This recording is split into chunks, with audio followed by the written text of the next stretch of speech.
بالله من الشيطان الرجيم. بسم الله الرحمن الرحيم. يا أيها الذين آمنوا اجتنبوا كثيرا من الظن إن بعض الظن إثم فلا تجسسوا ولا يغتب بعضكم بعضا أيحب أحدكم أن يأكل لحم أخيه ميتا فكرهتموه واتقوا الله إن الله تواب رحيم. شروع اللہ کے نام سے جو انتہائی مہربان ہمیشہ رحم فرمانے والا ہے. اے وہ لوگوں جو ایمان لائے ہو، بہت زیادہ گمان سے بچو، بے شک بعض گناہ اسم ہیں، بعض گمان گناہ ہیں. اور کھوج کرید میں نہ پڑو، اور نہ تم میں سے بعض کی غیبت کرے. کیا تم میں کا کوئی پسند کرتا ہے کہ وہ اپنے بھائی کا گوشت مردہ حالت میں کھائے؟ پس تم اسے ناپسند کرتے ہو. اور اللہ سے ڈرو، بے شک اللہ توبہ قبول کرنے والا اور رحم فرمانے والا ہے. ایک بہترین اسلامی معاشرہ کیسا ہونا چاہیے، اس حوالے سے اس سورہ حجرات کے اندر کچھ رہنمائیاں اور ہدایات دی گئی ہیں.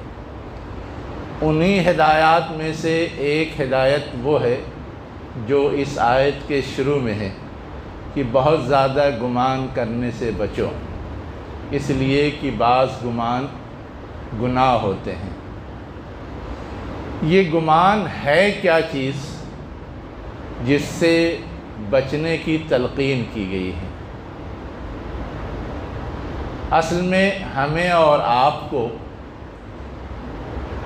جو بھی علم حاصل ہوتا ہے وہ مختلف ذرائع سے حاصل ہوتا ہے. کچھ دیکھ کر کے ہم علم آگاہ ہوتے ہیں کسی چیز سے، کچھ سن کر کے آگاہ ہوتے ہیں، کچھ اس کو چکھ کر کے آگاہ ہوتے ہیں. اگر ہر ذریعے سے ساری معلومات پکی ہو جائے تو گویا اطمینان کے ساتھ کچھ بھی کیا جا سکتا ہے. اور اگر معلومات کچی رہے، ادھوری رہے، تو پھر اس کی بنیاد پر کوئی بھی قدم اٹھایا جائے اس میں غلطی ہو سکتی ہے. ہم نے پہلی بار اگر سیب دیکھا ہے تو دیکھ کر کے خوبصورت سا گول سا ایک پھل ہے یہ سمجھ میں آتا ہے، لیکن وہ کھٹا ہے کہ میٹھا ہے یہ اس وقت تک سمجھ میں نہیں آتا جب تک ہم اسے کھائیں نہ. وہ سخت ہے کہ نرم ہے، جب تک ہم اسے کاٹیں نہیں تب تک سمجھ میں نہیں آتا. اب یہ سارا پروسیس اگر کر لیں تو سیب کے حوالے سے ساری خصوصیت ہمیں معلوم ہو جاتی ہے، اور پھر گویا ہم یقینی طور پر یہ سمجھتے ہیں کہ اچھا مزیدار نرم ملائم پھل ہے اور خوب شوق سے اسے استعمال کرتے ہیں. لیکن اگر صرف ہم نے دیکھا، نہ چکھا نہ کاٹا تو ہماری معلومات ادھوری ہے. ہم ایک اندازہ لگا سکتے ہیں کہ پتہ نہیں یہ پھل کیسا ہے. اگر اندازے ہی سے ہم کہنے لگیں کہ یہ کھٹا ہے تو یہ بات بھی غلط ہوگی. اندازے ہی سے ہم کہنے لگیں کہ یہ سخت ہے، یہ بات بھی غلط ہوگی. تو اسی لیے کہا گیا کہ زندگی کے معاملات میں بہت ساری چیزوں کے حوالے سے ہمیں کنفرم معلومات نہیں ہوتی، یقینی معلومات نہیں ہوتی، لیکن پھر بھی ہم اس حوالے سے کوئی بات یقینی انداز میں کہنے لگیں تو یہ چیز صحیح نہیں ہے. ہم کو پہلے معلومات کنفرم کرنی چاہیے، اس کے بعد ہی کچھ کہنی چاہیے. اب اسی مسجد میں ہم لوگ حاضر ہیں، ابھی نکلیں پتہ چلا کہ ہم دیکھ رہے ہیں ایک صاحب میرا جوتا چپل اٹھائے جا رہے ہیں، ہم فوراً یہ گمان کر لیں کہ وہ چور ہے. کر سکتے ہیں، خیال آ سکتا ہے، لیکن کیا یہ ممکن نہیں ہے کہ اس نے غلطی سے اٹھا لیا ہو، انجانے میں اٹھا لیا ہو، یہ دیکھا نہ ہو کہ ہاں میرا والا ہے یا کسی اور والا ہے، یا ملتا جلتا ہے تو اپنے کے بجائے آپ کا اٹھا لیا ہو؟ لیکن بجائے اس کے کہ ہم تحقیق کریں، کنفرم کریں، ہم ایک حکم لگا دیں کہ یہ چور ہے، اسے پکڑو، اسے سزا دو۔ تو ایسے موقع پر ہمیں یہ کہا گیا کہ صرف دیکھ کر کے، اندازہ لگا کر کے کوئی حکم نہ لگا دو، بلکہ یہ دیکھو کہ وہ آدمی کیسا ہے، اس سے تحقیق کرو کہ اس نے ایسا قدم کیوں اٹھایا۔ اگر وہ کہتا ہے کہ نہیں غلطی سے اٹھا لیا، بات ختم، پھر بلا وجہ اسے چور کہنے کی کیا ضرورت ہے؟ یا ہم یہ جانتے ہیں کہ یہ شریف آدمی ہے، روز نماز کے لیے آتا ہے اور کبھی اس کی طرف سے کوئی غلط بات سامنے نہیں آئی، تو بھی ہمیں بدگمانی کرنے کی ضرورت نہیں ہے۔ تو ایک خیال کسی کی غلط حرکت سے آئے یہ گمان ہے، لیکن اس کے حوالے سے ہمیں جو چیز چیک کرنے کے لیے کہا گیا ہے کہ اگر اس کے روزمرہ کے معمولات کے حوالے سے تمہارے علم میں یہ ہے کہ وہ ایک شریف آدمی ہے، تو اس کے بارے میں اچھا گمان کرو کہ غلطی سے ایسا کیا ہوگا۔ ہاں اگر کبھی یہ اندازہ ہے کہ یہ مشکوک آدمی ہے، بگڑا ہوا آدمی ہے، تو ہم سوچ سکتے ہیں کہ اس نے جان بوجھ کر کے ایسی حرکت کی ہوگی۔ یہ کہلاتا ہے برا گمان۔ قرآن مجید میں ایک بہت ہی عمدہ سی مثال ہے۔ قرآن مجید میں حضرت عائشہ رضی اللہ عنہا کے سلسلے میں واقعہ افک کا تذکرہ ہے۔ ایک سفر کے دوران وہ پیچھے رہ گئی، ایک صحابی پیچھے سے آئے تو وہ ان کو ساتھ لائے۔ اب وہاں ایک طرف تو جو منافق صفت لوگ تھے انہوں نے ہنگامہ کیا کہ یہ بدتماش ہے، بد کردار ہے، حالانکہ سب جانتے تھے کہ پوری حضرت عائشہ کی زندگی پاک باز زندگی ہے، اس گمان کی کوئی بنیاد نہیں تھی، لیکن محض حضور کی دشمنی میں پورا پروپیگنڈا کیا۔ اس کے برخلاف بعض جو سنجیدہ اور صحیح سوچ کے صحابہ کرام تھے انہوں نے کہا کہ نہیں، ازواج مطہرات کی جو پچھلی زندگی ہے وہ تو اچھے کردار کی ہے۔ انہوں نے کہا کہ ہم اس بات کو تسلیم ہی نہیں کر سکتے کہ ان کی طرف سے ایسی حرکت ہوئی ہوگی۔ تو جن صحابہ نے حضرت ازواج مطہرات کی پچھلی زندگی کو دیکھ کر کے ایک اچھا گمان قائم کیا، اسے بولتے ہیں حسن ظن، اور منافقین نے اپنی نیت کی خرابی کی وجہ سے ایک غلط گمان کیا، اسے بولتے ہیں بدگمانی یا سوء ظن۔ تو اگر ہم برا گمان کرنے لگیں زبردستی کسی کے بارے میں تو یہ چیز گناہ ہو جائے گی۔ اسی کو کہا گیا ان بعض الظن اسم، بعض گمان ایسے ہیں کہ وہ گناہ کے حکم میں چلے جاتے ہیں۔ آپ زبردستی وہ چیز تھوپ رہے ہیں جس کے لیے آپ کے پاس کوئی دلیل نہیں ہے، کوئی پروف نہیں ہے۔ چنانچہ قرآن مجید میں اللہ کی طرف سے جب حضرت عائشہ رضی اللہ عنہا کی برات کا اعلان آیا تو صاف کہا گیا کہ جب مومنین کے سامنے یہ واقعہ آیا تو ان کے لیے اہم یہ تھا کہ پچھلے کردار کی وجہ سے وہ کہتے کہ یہ جھوٹا الزام ہے۔ کیوں ایسا نہیں کہا؟ کیوں لوگوں کے خیال میں مشکوک باتیں آنے لگیں؟ اور جن لوگوں نے اس طرح کی الزام لگایا تھا ان کو تنبیہ کی گئی کہ تم نے اس طرح بغیر پروف کے اور بغیر دلیل کے اس طرح کا پروپیگنڈا شروع کر دیا، یہ غلط بات ہے، یہ جرم ہے۔ اسلام تو اس قدر احتیاط کی ہدایت دیتا ہے کہ ہم اور آپ تصور نہیں کر سکتے۔ اسلام تو یہ کہتا ہے کہ تم چونکہ دلوں کے احوال نہیں جانتے، دل چیر کے نہیں دیکھ سکتے، اسی لیے ظاہراً جو چیز نظر آ رہی ہے اسی کی بنیاد پہ تم فیصلہ کرو۔ نیتوں کا فیصلہ اللہ تعالیٰ کرے گا۔ حضرت اسامہ بن زید رضی اللہ عنہ کے بارے میں آتا ہے کہ ایک جنگ میں لڑائی جاری تھی، سامنے سے دشمن کے کیمپ سے ایک شخص سامنے آیا اور کلمہ لا الہ الا اللہ پڑھنے لگا۔ اسامہ بن زید رضی اللہ عنہ نے یہ سمجھا کہ یہ صرف اپنے بچاؤ کے لیے کلمہ پڑھ رہا ہے، اسے مار دیا۔ اللہ کے رسول صلی اللہ علیہ وسلم کے سامنے جب یہ معاملہ پیش ہوا تو اللہ کے رسول صلی اللہ علیہ وسلم نے اسامہ بن زید رضی اللہ عنہ سے پوچھا کہ یہ بتاؤ تم نے اس کا دل چیر کے دیکھ لیا تھا کہ واقعتاً وہ سچے دل سے کلمہ پڑھ رہا ہے یا ظاہری طور پہ پڑھ رہا ہے؟ اگر وہ کلمہ پڑھ رہا تھا تو وہ گویا مان لینا چاہیے، اور ہمیں اس کھوج کریز میں نہیں پڑھنا چاہیے کہ اس نے دکھاوے کے لیے ایسا کیا ہے یا واقعتاً ایسا کیا ہے۔ یہ فیصلہ اللہ تعالیٰ کرے گا، تم نے ایسا کیوں کیا۔ اس غلطی پر تنبیہ کی انہیں۔ تو یہ جو طرز عمل سکھایا گیا ہے، یہ طرز عمل اصل میں انسان کو بہت ساری خرابیوں اور برائیوں سے محفوظ رکھتا ہے۔ ہم اور آپ سمجھنے کی کوشش کریں، ہوتا کیا ہے؟ اگر کسی چیز کے لیے کوئی پروف اور دلیل نہیں ہے، اس کے باوجود ہم برائی بدگمانی کرتے ہیں، آپس میں دوری پیدا ہوتی ہے، آپس میں نفرت پیدا ہوتی ہے، آپس میں جھگڑے پیدا ہوتے ہیں، اور سماج جو ہے وہ خرابی کی طرف، فساد کی طرف، بگاڑ کی طرف جاتا ہے۔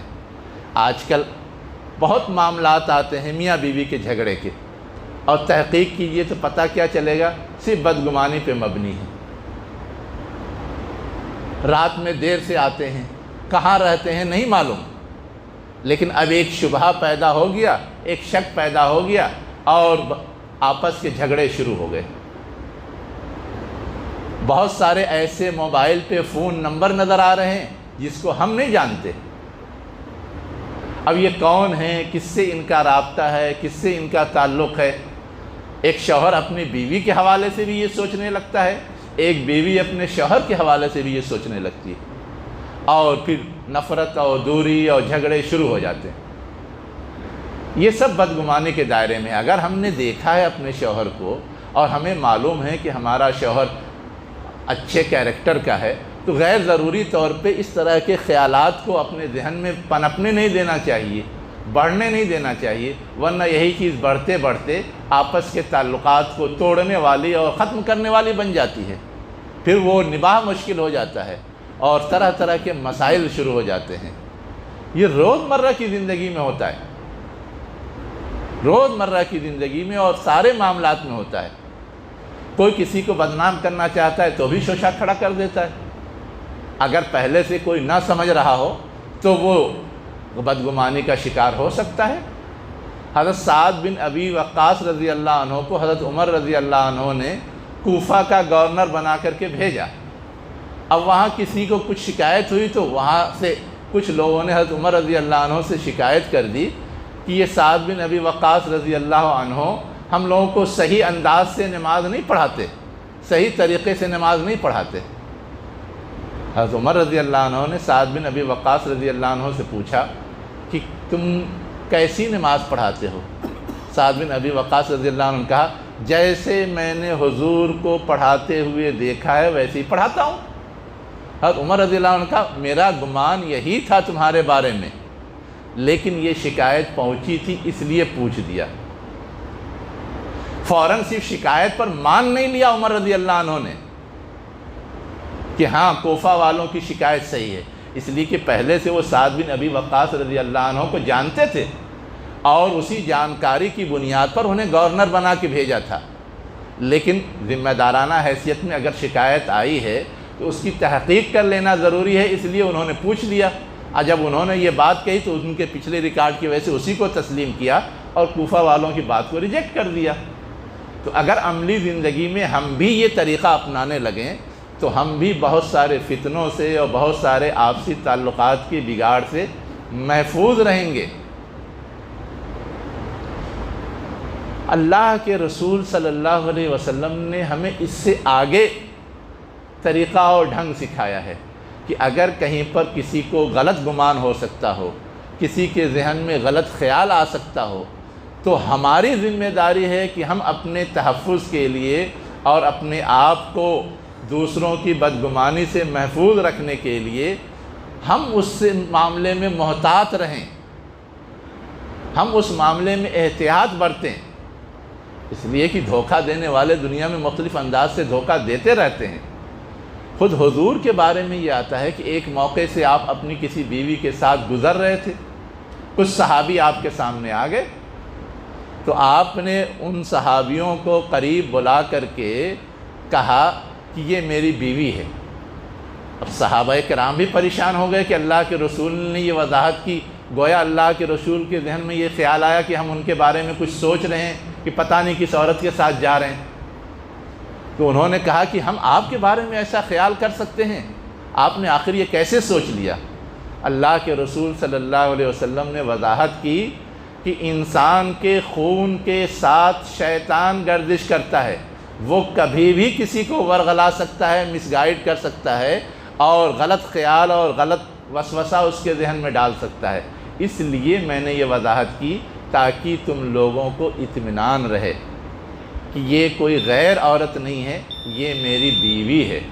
اللہ کے رسول نے اس طرح کے مواقع پر شبہات سے، شکوک سے، بدگمانی سے بچنے کے لیے یہ طریقہ بھی سکھایا ہے۔ اس لیے کہ اگر ہم اس طرح تھوڑا محتاط نہ رہیں تو کبھی کبھی ہم دھوکہ کھا سکتے ہیں کسی کے بارے میں فیصلہ کرنے میں، کسی کے بارے میں اندازہ لگانے میں۔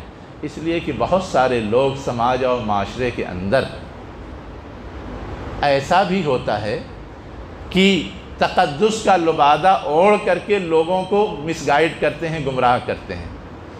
اس وقت بھی ہمیں یہ تو تلقین کی گئی ہے کہ ہم ظاہر کے لحاظ سے حکم لگائیں، لیکن اگر پروف اور دلیل ہاتھ آ جائے تو ظاہر ہے کہ وہ دھوکہ باز ہے، اس کو سزا دی جائے گی۔ حضرت ابو بکر رضی اللہ عنہ کے سلسلے میں یہ بات آتی ہے کہ ایک موقع پر ایک شخص ان کا مہمان بنا، اس کا ہاتھ کٹا ہوا تھا۔ تو حضرت ابو بکر رضی اللہ عنہ نے پوچھ دیا کہ تمہارا یہ ہاتھ کیوں کٹا؟ اندازہ تھا کہ چوری کی ہوگی، اسی کے جرم میں کٹا ہو، یا ہو سکتا ہے کسی حادثے میں کٹا ہو۔ تو اس نے بتایا کہ فلاں نے مجھ پر الزام لگایا تھا اور اس کی وجہ سے میرا یہ ہاتھ کاٹ دیا گیا۔ رات میں ابو بکر رضی اللہ عنہ نے دیکھا کہ وہ اٹھ کر کے تہجد پڑھ رہا ہے، تو صبح میں کہا کہ اچھا، جس نے تمہارا ہاتھ کٹوایا تھا، تمہاری رات تو یہ نہیں بتاتی کہ تم اس طرح کے غلط کار آدمی ہوگے، میں اس سے بات کروں گا۔ ٹھیک، اس کے بعد وہ مہمان تھا، چلا گیا۔ کچھ دنوں بعد پتہ چلا کہ آپ کی جو بیوی تھی ان کا زیور غائب ہے۔ تحقیق کرتے کرتے پتہ چلا کہ فلاں سونار کے پاس وہی جس کا ہاتھ کٹا ہوا تھا وہ بیچ کر کے گیا ہے۔ پھر اس کو ڈھونڈوا کر کے بلایا، پوچھا، اقرار کرنا پڑا اسے۔ اس وقت یہ کہا کہ دیکھو، تم چوری کر رہے تھے، یہ اتنا بڑا جرم نہیں تھا، لیکن تم نے مذہبی تقدس میں مجھے دھوکہ دینے کی کوشش کی، یہ اس سے بڑا جرم ہے، اس لیے اب تمہیں بخشا نہیں جا سکتا، تمہارے پیر بھی کاٹ دیے جائیں گے، اور حکم دیا کہ اس کے پیر بھی کاٹ دیے جائیں۔ ایسا بھی ہوتا ہے، لیکن اس کے باوجود جب تک ثبوت نہیں تھا، پروف نہیں تھا، حسن ظن رکھے ہوئے تھے ابو بکر رضی اللہ عنہ کہ یہ اچھا خاصا نمازی ہے، تہجد کا اہتمام کرتا ہے، پھر اس کے ساتھ ایسا سلوک کیوں ہوا؟ لیکن اس نے جب اپنی غلط کاری کا پروف دے دیا تو ظاہر ہے کہ وہ جرم تھا، اس پہ اسے سزا دینی تھی اور دی۔ تو ہم اور آپ بھی لاکھ کسی کے حوالے سے ہمارے سامنے معاملات آتے ہیں، لیکن جب تک کوئی پروف نہ ہو ہمیں اس کے بارے میں غلط گمان سے کام نہیں لینا چاہیے۔ اور پروف کی سب سے بڑی چیز یہ ہے کہ ایک شخص اگر صاحب ایمان ہے تو ہمیں یہ سمجھنا چاہیے کہ وہ صحیحی ہوگا، نیکی ہوگا، درست ہوگا۔ ہم ہر صاحب ایمان کے احوال کو نہیں جانتے، لیکن ایک مسلمان اگر گواہی دے تو اس کی گواہی ہم کیوں قبول کر لیتے ہیں؟ اسی حسن ظن کی بنیاد پر کہ وہ صاحب ایمان ہے تو وہ صحیحی گواہی دے گا، غلط گواہی نہیں دے گا، اسی لیے اس کی شہادت مان لی جاتی ہے اور کسی کافر مشرک کی شہادت نہیں مانی جاتی۔ تو یہ جو قرائن ہیں، ان قرائن کی حد تک ہمیں چونکہ ایک اندازہ ہو سکتا ہے، اس لیے ہمیں یہ کہا گیا کہ ہم اس کی بات مانیں، اور جہاں قرائن نہ ہو وہاں نہ مانیں۔ اگر ہم اس چیز کا اہتمام کریں گے تو ہمارے آپس کے بھی بہت سارے معاملات جو بگڑتے ہیں، دوریاں اور نفرت پیدا ہوتی ہیں، اس سے ہم محفوظ رہیں گے، اور اس صورت میں ہمارا معاشرہ ایک بہترین معاشرہ بنے گا۔ دوستوں کے درمیان بھی، خاص طور سے جب پارٹنرشپ میں کاروبار ہوتا ہے، ایسی ہی بدگمانیاں دوریاں پیدا کر دیتی ہیں، قیاس کرنا شروع کرتے ہیں۔ ذرا دیکھ لیا کہ کسی پارٹنر کا رہن سہن اچھا ہو گیا تو یقیناً اسی میں سے لے لیا ہوگا۔ یہ نہیں سوچ سکتے کہ اس کے پاس آمدنی کے دوسرے ذرائع بھی ہو سکتے ہیں، یا اس کے پاس خرچ کم ہو، زیادہ بچ جاتا ہو تو وہ اپنا اسٹینڈرڈ بڑھا رہا ہے۔ یہ حسن ظن ہے، لیکن ہم صرف منفی سوچ کر کے اس کے بارے میں غلط رائے قائم کر لیں، اس کے لیے بغیر پروف کے ہمیں حق نہیں ہے کہ ہم ایسی رائے قائم کریں۔ اگر قائم کریں گے تو یہ چیز گناہ ہوگی اور یہ چیز بگاڑ کا سبب بن جاتی ہے۔ تو یہ جو روزمرہ کی زندگی میں اس طرح کی صورتحال آتی ہے، اسی سے تحفظ کے لیے یہ کہا گیا کہ بہت زیادہ گمان نہ کیا کرو۔ اگر وہ دلیل اور پروف اور یقینی علم ہو تب تو ٹھیک ہے، ورنہ محتاط رہو۔ کبھی ایسا ہو سکتا ہے کہ زیادہ گمان کرنے لگو گے تو غلط گمان کرو گے اور گناہ میں مبتلا ہو جاؤ گے۔ تو ہم اگر روزمرہ کی زندگی میں اس کا اہتمام کریں، اس بات کی توقع ہے کہ ہمارے تعلقات سب سے درست رہیں گے اور ہمارا معاشرہ ایک بہتر معاشرہ بنے گا۔ اللہ مجھے بھی اس کی توفیق دے، آپ کو بھی اس کی توفیق دے۔ اقول قولی ھذا واستغفر اللہ لی ولکم اجمعین برحمتک یا ارحم الراحمین۔